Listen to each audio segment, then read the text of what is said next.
Perdre un proche est toujours une épreuve qui fait ressurgir cette ultime question: que devenons-nous après notre mort? En France, de nombreuses personnes affirment avoir reçu des signes ou des messages de leurs proches disparus.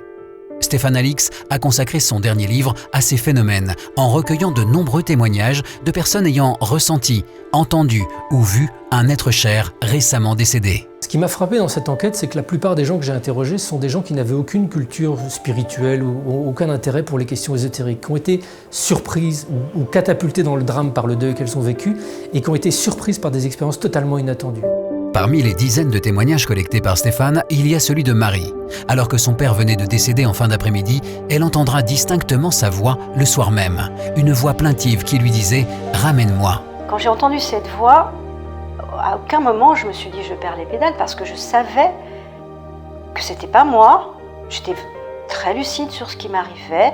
Par contre, je comprends très vite que c'est lui. Et calmement, je comprends qu'il faut que je l'aide. Ces expériences interviennent de façon extrêmement ponctuelle, de façon extrêmement inattendue. On est là dans la cuisine en train d'éplucher des légumes et tout d'un coup, on a l'impression de voir son conjoint qui est décédé 3 jours avant. Et puis, il est là quelques secondes et puis ça disparaît. Ou on est dans son lit et tout d'un coup, on a l'impression que quelqu'un s'assied dans le lit. On sent physiquement le lit s'affaisser et comme une personne ou une présence s'allonger à ses côtés. Quand ces expériences se produisent, les témoins qui les vivent sont bouleversés d'émotions. Enfin, je vous laisse imaginer ce que ça peut provoquer. Les gens autour, ils doivent se dire mais t'es folle en fait, ou t'es perché. Et non, tant qu'on ne le vit pas, c'est une présence qui ne peut pas s'expliquer. C'est inexplicable. Face à la douleur, il est tentant d'imaginer que notre cerveau soit capable de créer ces phénomènes sous forme de vision ou d'hallucination. C'est pas de l'invention, c'est pas des hallucinations, c'est pas un mécanisme connu, c'est quelque chose qui est mystérieux, qui peut avoir un impact important dans un processus de deuil. Ça ne règle pas la douleur de l'absence comme par magie en un claquement de doigts, mais ça ouvre quelque chose de différent.